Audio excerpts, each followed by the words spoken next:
नमस्कार, plus 24 news देख रहे हैं आप और मैं हूं आपके साथ आफरीन बानो। वक्त हो गया है नेशनल बुलेटिन का, लेकिन उससे पहले एक नजर इस वक्त की हेडलाइंस पर। ओडिशा में यौन उत्पीड़न के मामले में केंद्रीय मंत्री धर्मेंद्र प्रधान ने पीड़ित परिवार से की मुलाकात। परिवारजनों को मंत्री ने की अपनी संवेदनाएं व्यक्त, कहा किसी भी दोषी को नहीं छोड़ा जाएगा। बिहार में मतदाता सूची के विशेष गहन पुनरीक्षण को लेकर सियासत तेज। विपक्ष ने सरकार और चुनाव आयोग पर उठाए सवाल। प्रदेश सरकार ने भी विपक्ष पर साधा निशाना। दिल्ली में अर्थात सुपर स्पेशलिटी अस्पताल का शुभारंभ, सीएम रेखा गुप्ता ने किया उद्घाटन। कहा दिल्ली के लोग विश्व स्तरीय चिकित्सा उपचार के हकदार। हिमाचल के मंडी में भारी बारिश से तबाही। बीजेपी सांसद अनुराग ठाकुर ने कहा करोड़ों रुपए का हुआ नुकसान। बीजेपी ने अपनी तरफ से की हर मदद करने की कोशिश। दरभंगा में स्वर्ण व्यवसायी को गोली मारने के मामले में पुलिस को सफलता। पुलिस ने विधायक कुमार दास को किया गिरफ्तार। पुलिस ने आरोपी के पास से बाइक और मोबाइल किया बरामद।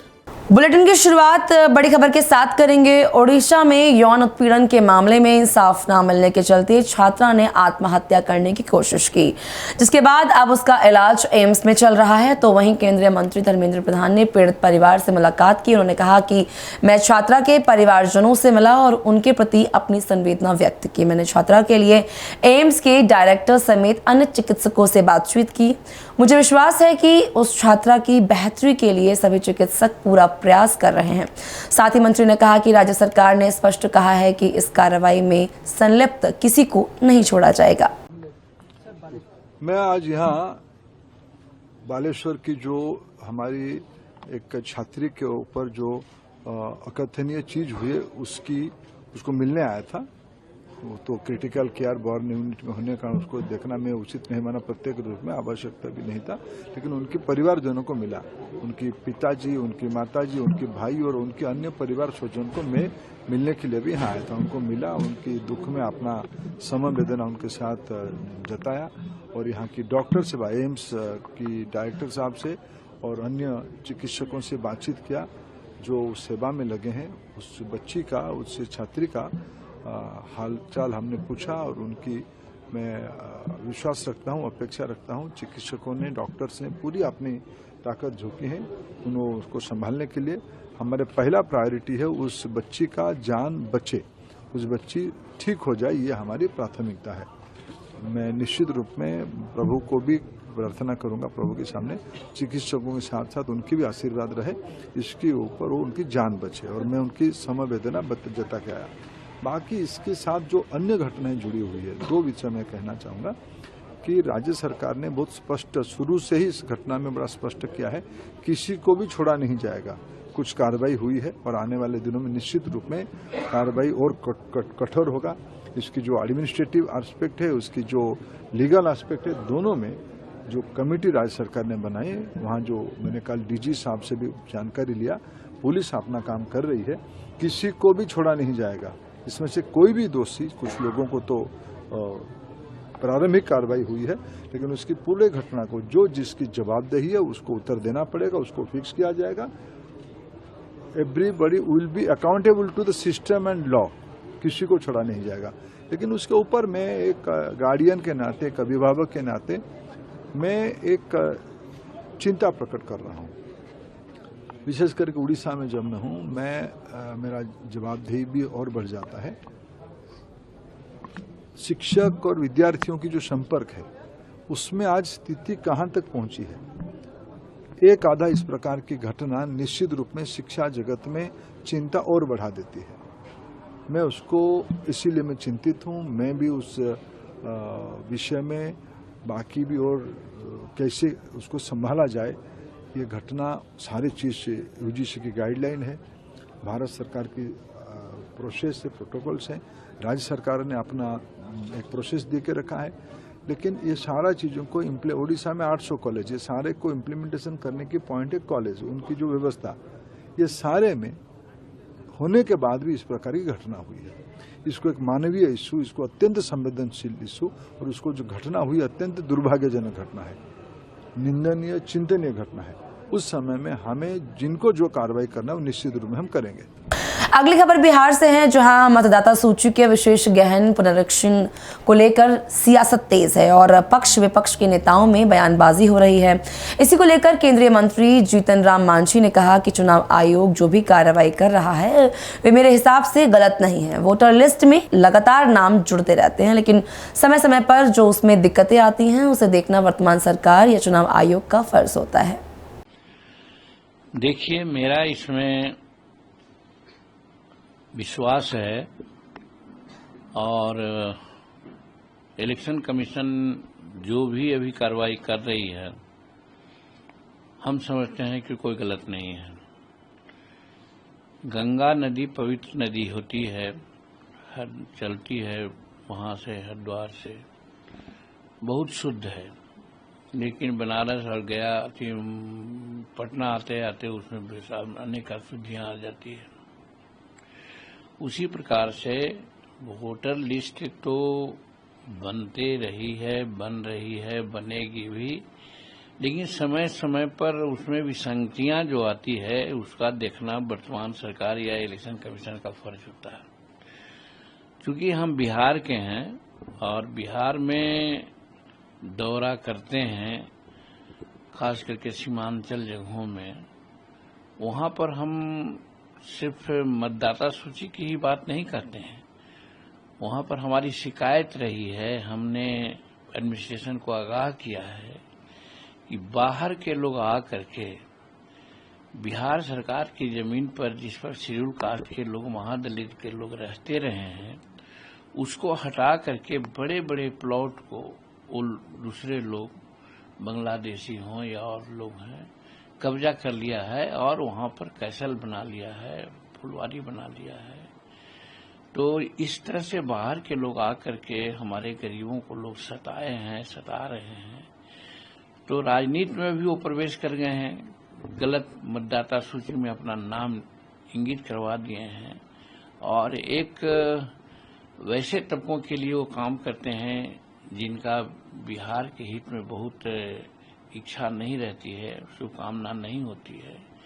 तो वैसी परिस्थिति में इलेक्शन कमीशन ने सोच करके, हम लोगों की मांग होती भी रही है कि भाई मतदाता सूची में वही मतदाता रहें जो वाकई बिहार के या भारत के जैसे जेन्युइन मतदाता हों। लेकिन यहाँ पर कुछ बाहर के लोग जो इंटरवेन कर गए हैं, उसका सहारा लेकर के कुछ लोग नाजायज फायदा उठा रहे हैं। तो वैसी परिस्थिति में इलेक्शन कमीशन ने ये जो सोच करके काम किया है रिवीजन का, वो बहुत अच्छा काम किया है। इसमें गरीब तबके के लोगों को और वैसे लोगों को जिनका बहुत प्रभावशाली वे लोग नहीं हैं, उनको निश्चित रूप में मतदाता सूची का जो अभी रिवीजन हो रहा है उससे इलेक्टोरली फायदा होगा, उनको वास्तविक वोट मिलेगा, वो चुनाव में सक्रिय होकर के अपना योगदान भी दे सकते हैं। अभी जो बोगस मतदाता होते हैं, फर्जी मतदाता होते हैं, एक सर्टेन लोगों के लिए काम करते हैं, राष्ट्र के स्तर पर भी, राज्य के लिए भी, वो स्थानीय राजनीति और भारतीय राजनीति के लिए उचित नहीं है। वैसी परिस्थिति में उस गंदगी को हटाने का काम इलेक्शन कमीशन कर रही है, तो हम समझते हैं इससे उम्दा काम हो ही नहीं सकता है, वो अच्छा है। रही बात विरोधियों का, तो विरोधी जो अभी लोग कह रहे हैं, तो इससे साफ हो जाता है, हम लोग नहीं करना चाहते हैं, इससे साफ हो जाता है कि गलत मतदाताओं का लाभ प्रायः लगता है कि विरोधी लोगों को ही मिलते रहा है और उनका आज स्थिति साफ हो जाने पर वो अपना जमीन तलाश रहे हैं, पैर के तले शायद घिसकती हुई नजर आ रही है। एक बार फिर से खबर बिहार से है, जहां मतदाता सूची के विशेष गहन पुनरीक्षण अभ्यास पर AIMIM प्रमुख असीसुद्दीन अवैसी ने कहा कि यह दुर्भाग्यपूर्ण है कि एक संवैधानिक संस्था बयान नहीं दे रही है और सूत्रों के माध्यम से चीजें सामने आ रही हैं। उन्होंने कहा कि ECI को यह निर्धारित करने की शक्ति किसने दी कि कोई नागरिक है या नहीं है। ओवैसी ने कहा कि हम अपने पार्टी सदस्यों से उन BLO से मिलने और उनसे पूछने के लिए कहेंगे कि नेपाल, म्यांमार और बांग्लादेश के लोग कहाँ हैं जिनके बारे में वे बात कर रहे हैं। देखिए, सबसे बड़ी बात तो ये है कि बड़ी अफसोसनाक बात है कि एक कॉन्स्टिट्यूशनल बॉडी खुद ऑन रिकॉर्ड कोई बात नहीं कह रही है और एक कॉन्स्टिट्यूशनल बॉडी ये रिपोर्ट दे रही नहीं देने वाले सोर्सेज से मालूम हो रहा है। ये कौन है सोर्सेज भाई? तकलीफ हमको इस बात की है कि कॉन्स्टिट्यूशनल बॉडी खुद कह दे इस बात को कि ये जो बोल रहे हैं।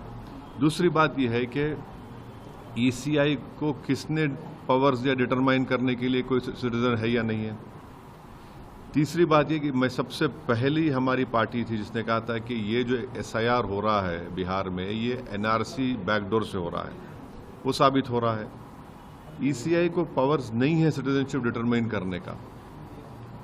और चौथी बात यह है कि वो कौन से बीएलओज हैं उनका नंबर हम डिमांड करते हैं, इसे हमको दीजिए। हम अपने पार्टी के लोगों को बोलेंगे जाके इन बीएलओज से मिलिए और हमको बताइए कि कहां पर आपको ये जो नेपाली कह रहे हैं, म्यांमार के कह रहे हैं, बांग्लादेशी आपको मिले हैं। हाँ, पांचवी बात यह है कि आप इस तरह के सोर्सेज जो है वो भारत और नेपाल के ताल्लुकात तो खराब कर रहे हैं। रिश्ते होते हैं ना नेपालियों से, हमारे मधेसी लोगों से, तो आप तो पहले ही रिलेशनशिप अच्छे नेपाल से नहीं है, उसको और आप लोग खराब कर रहे हैं इस तरह की बकवास करके। छठी बात यह है कि 2003 में एसआईआर हुआ था। हम पूछना चाह रहे हैं इन सोर्सेस से, चलिए ईसीआई से नहीं, इन सोर्सेस से पूछना चाह रहे हैं उस 2003 के एसआईआर में कितने फॉरेन नेशनल निकले बताओ। सातवीं बात यह है कि जुलाई 19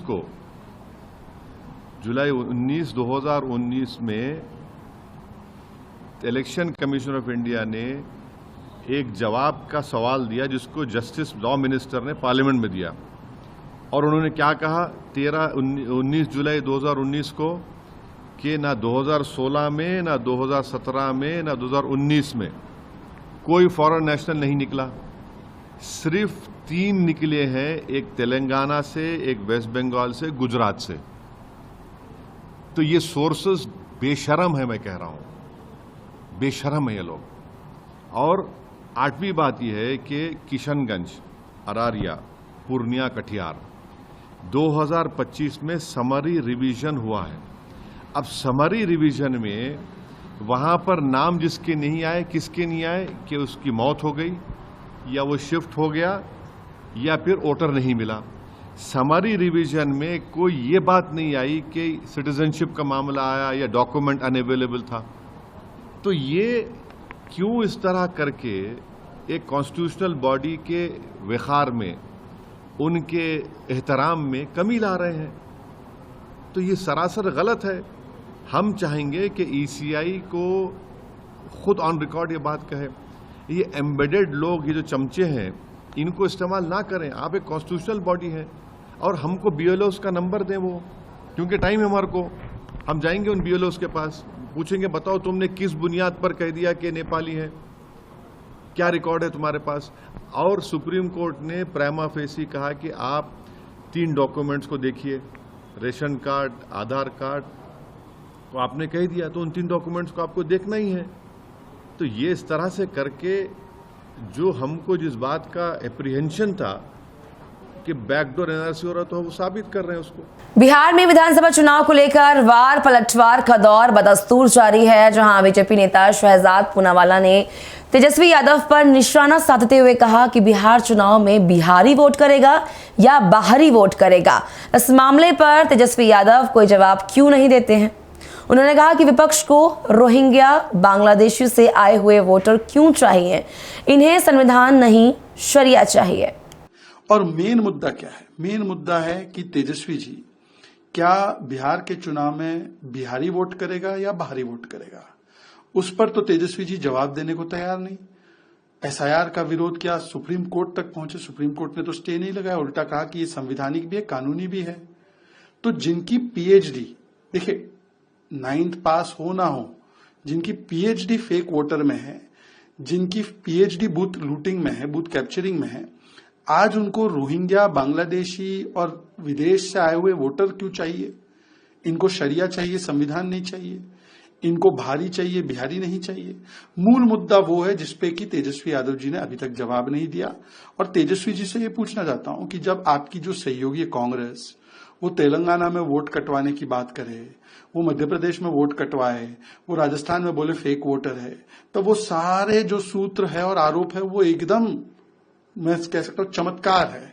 और यहां पर अगर कुछ सामने आती है खबर तो वो गुनहगार हो जाता है। वैसे 2003 की लिस्ट की बात हो रही है, उस समय सरकार किसकी थी? बिहार के दरभंगा में 12 जून को एक दुकान में घुसकर स्वर्ण व्यवसायी को गोली मारने के मामले में पुलिस को बड़ी सफलता मिली है, जहां पुलिस ने एक टीम का गठन कर विधायक कुमार दास को गिरफ्तार किया।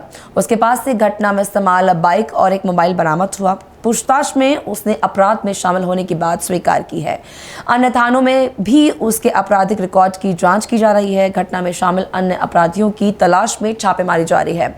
आपको बता दें कि अपराधियों ने दुकान में घुसकर व्यवसायी को गोली मारकर चांदी की 2 जोड़ी पायल, एक बिछिया और एक बैग लूट लिया था। हमारे एसएसपी साहब ने इसके उद्भेदन हेतु एक स्पेशल टीम का गठन किया। वो स्पेशल टीम जो है टेक्निकली और मैन्युअली दोनों तरह से अपना काम किया और टेक्निकली एविडेंस जो यहाँ से प्राप्त हुए उसके आधार पर कांड का उद्भेदन पहले हो गया था, लेकिन कुछ गड़बड़ी आ गई थी।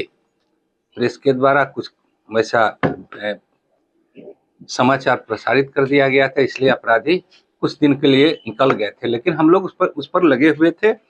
और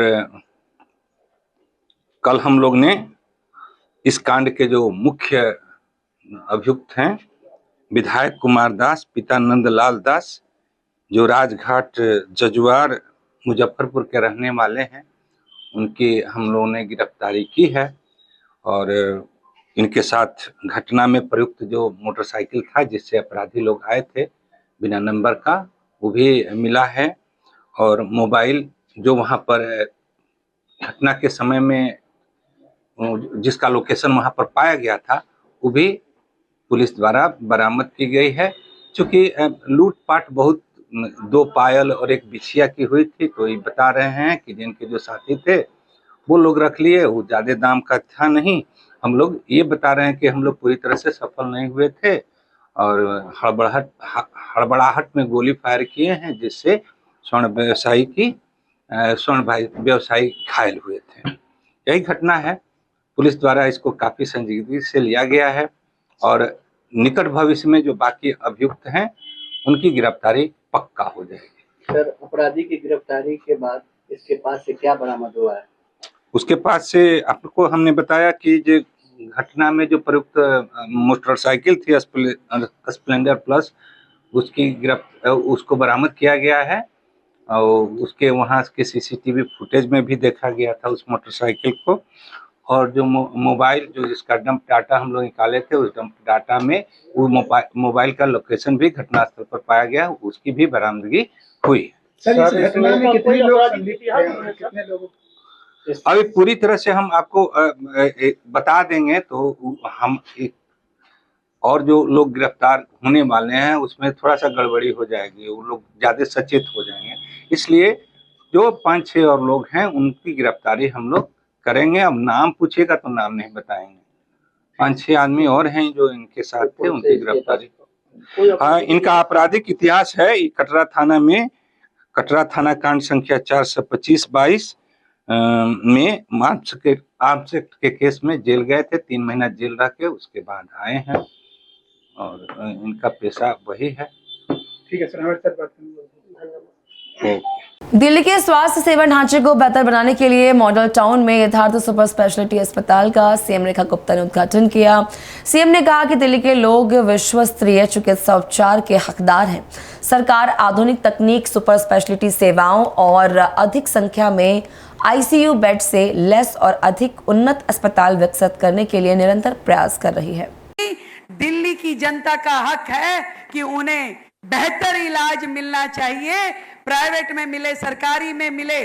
और हम भी जितने अधिक प्राइवेट अस्पताल खुल के आयुष्मान योजना को लेकर के लोगों की सेवा करें और सरकारी इंफ्रास्ट्रक्चर को हम अपना डेवलप करें, इसलिए हमने ये सोचा है कि ये जो 7 अस्पताल कोविड के समय में जिनकी नींव रखी गई थी परंतु वो शुरू नहीं हो पाए थे, काम उनका आगे नहीं बढ़ पाया था, जिन्हें आईसीयू हॉस्पिटल डेवलप करने के लिए सोचा गया था, उसको सही मायने में एक दिल्ली के लिए बेहतर फैसिलिटी देने के लिए उन 7 प्रीमिसेस को हम सुपर स्पेशलिटी हॉस्पिटल, जिसमें कि हर एक हॉस्पिटल को जिसमें आईसीयू का जरूरत हो, जैसे कि एक कैंसर हॉस्पिटल, एक मात्र डिलीवरीज केसेस जो बहुत ही सीवियर होते हैं उनके लिए, एक किडनी ट्रांसप्लांट जैसे या और अंग प्रत्यारोपण चेंज करने के जो होते हैं, वो जहां पे आईसीयू का बेडिंग क्योंकि दिल्ली में बहुत बहुत बहुत कम है, और ये सारे अस्पतालों का इंफ्रास्ट्रक्चर इसी प्रकार से डिजाइन किया गया था कि यहाँ पे ज्यादा आईसीयू बेड होंगे और नॉर्मल बेड कम होंगे। तो हमने वही वाली बात कि सरकार का किया हुआ खर्च किया हुआ 1 रुपया भी वेस्ट ना हो, मैंने इनकी योजना इस तरीके से बनाई है कि इन 7 बिल्डिंग को हम सुपर स्पेशलिटी आईसीयू हॉस्पिटल बनाएंगे, जहां एक बीमारी के लिए एक डायलिसिस के लिए होगा, हर एक बीमारी के लिए एक स्पेशल अस्पताल, और उन अस्पतालों में जा करके जो आईसीयू बेड की कमी दिल्ली में है उसे पूरा किया जाएगा। हिमाचल के मंडी में भारी बारिश के चलते आई त्रासदी को लेकर बीजेपी सांसद अनुराग ठाकुर ने कहा कि जो त्रासदी और आपदा की स्थिति हिमाचल में है उससे हजारों करोड़ रुपए का नुकसान हुआ है, लोग घर होते हुए भी बेघर हुए हैं। अनुराग ठाकुर ने कहा कि बीजेपी की ओर से जितनी मदद हो सकती थी हमने उतनी मदद की है। मैं कहूंगा कि जो त्रासदी आपदा की स्थिति हिमाचल में है उससे हजारों करोड़ का नुकसान तो हुआ है, लोगों की जान माल का नुकसान भी हुआ है, घर होते हुए भी लोग बेघर हुए हैं, और बड़े बड़े घरों से अब किसी की शरण में जाने की नौबत आ गई है। जो पाई बचाकर घर बनाया था, परिवार बसाया था, जिस छत के नीचे परिवार के साथ रहते थे, आज उस परिवार के कई सदस्य बिछड़ गए और अब अपनी जान बचाने के लिए किसी स्कूल में, किसी रिश्तेदार के यहाँ पर या फिर किसी कम्युनिटी सेंटर में रहने की जरूरत पड़ गई। जितनी मदद भारतीय जनता पार्टी की ओर से हो सके, भारतीय जनता पार्टी ने राशन भी, खाना बनाने के लिए सामान भी, और यहाँ तक कि गद्दों से लेके बाकी सुविधाएं भी दी हैं। हर तरह की मदद जो संभव हो पाए वो की है। और जहाँ जिस विधानसभा क्षेत्र सिराज में मैं आज खड़ा हूँ, सिराज में भी माननीय जयराम ठाकुर जी ने यहाँ के विधायक और नेता प्रतिपक्ष होने के नाते गांव-गांव स्वयं पैदल जाने का काम किया है, लोगों के दुख दर्द को बांटने का काम किया है, और हमने बाकी प्रदेश से जितनी सहायता हो सके वो इस क्षेत्र के लिए देने का हर संभव प्रयास किया। जैसे सांसद मोबाइल स्वास्थ्य सेवा में लगभग 2000 लोगों की हमने अब तक मुफ्त में जांच, उपचार और दवाइयां बिल्कुल मुफ्त में दी। 2000 से ज्यादा सैनिटरी पैड महिलाओं को अलग अलग बांटने का काम भी किया। अब लगभग 800 से 1000 त्रिपाल भी, ताकि घरों को बचाया जा सके, वो भी दे रहे हैं। 1000 स्कूल के बैग, जिसमें 2000 पेंसिल, पेन, फिर 5000 बिस्किट के पैकेट, 5000 प्रोटीन पैकेट और कॉपीज, ऐसा सब उसमें सामान दिया है। इसके अलावा भी किसी और सामान की जरूरत होगी तो हमने कहा है सांसद निधि हो, विधायक निधि हो, इन सब से भी हम अपनी ओर से मदद करेंगे। और आपदा वाले क्षेत्रों में जितनी जल्दी से जल्दी लोग अपने घरों में वापस जाके बच सके, या जिनके घर टूट गए या असुरक्षित हो गए, उनको राज्य की सरकार की ओर से नई जमीन मिले, जिनके पास अपनी जमीन नहीं है, और उनको बनाने के लिए पैसे मिले, इसके लिए भी हम पूरी आवाज भी उठाएंगे, मदद भी कराएंगे।